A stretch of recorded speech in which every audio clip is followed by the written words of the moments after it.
أعوذ بالله من الشيطان الرجيم بسم الله الرحمن الرحيم السلام عليكم ورحمة الله وبركاته.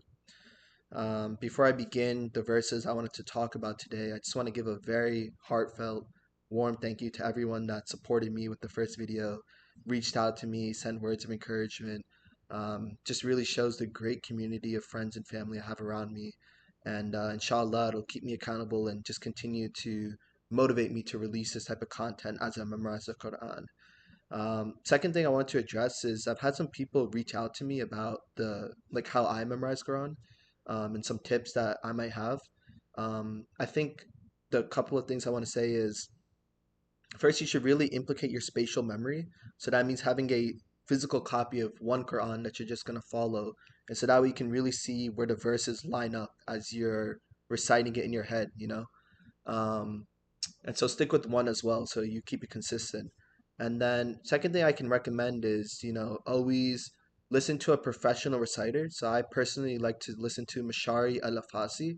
I think he has the best pronunciation of the words.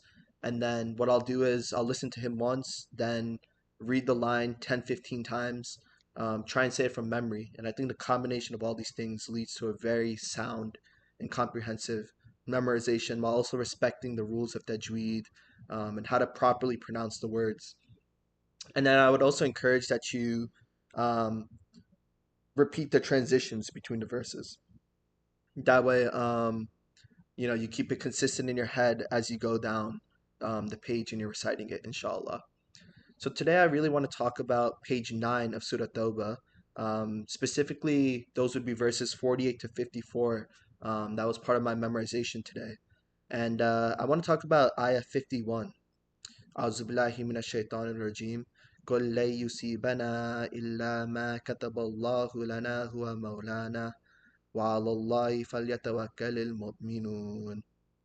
And I'll pull up the translation for this. Say nothing will ever befall us except what Allah has destined for us. He is our protector. So in Allah, let the believers put their trust.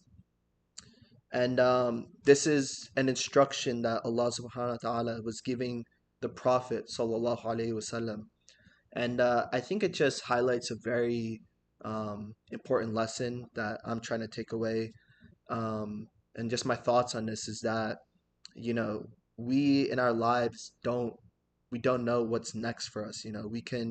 We have a pre-established qadr, we have a pre-established nasib, where things are already laid out for us, things are already planned out for us. Now, that's not to say that we shouldn't, put in our own effort foremost. And if you really want something, you should try and accomplish that. And you should try and take the steps towards that. But Allah subhanahu wa ta'ala is telling the Prophet here, tell the disbelievers um, that whatever we get from Allah subhanahu wa ta'ala, whether it's good or bad, that is what's intended for us. And Allah is the best protector. So I think it's really just emphasizing that, you trust in God, trust in the process, trust in what Allah subhanahu wa ta'ala has laid out for you, the people that He intends you to meet, the situations, experiences that you're going to encounter in your life. Um, and to not take things, if at first, at forefront, that they're negative for you, they might have a greater positive behind it. So that's just a small thoughts and takeaways that I had from this section of Ayahs today. And I encourage you to read it yourself and to, see what thoughts you get away from this. Assalamu alaikum. Sadaqallahu al-azim.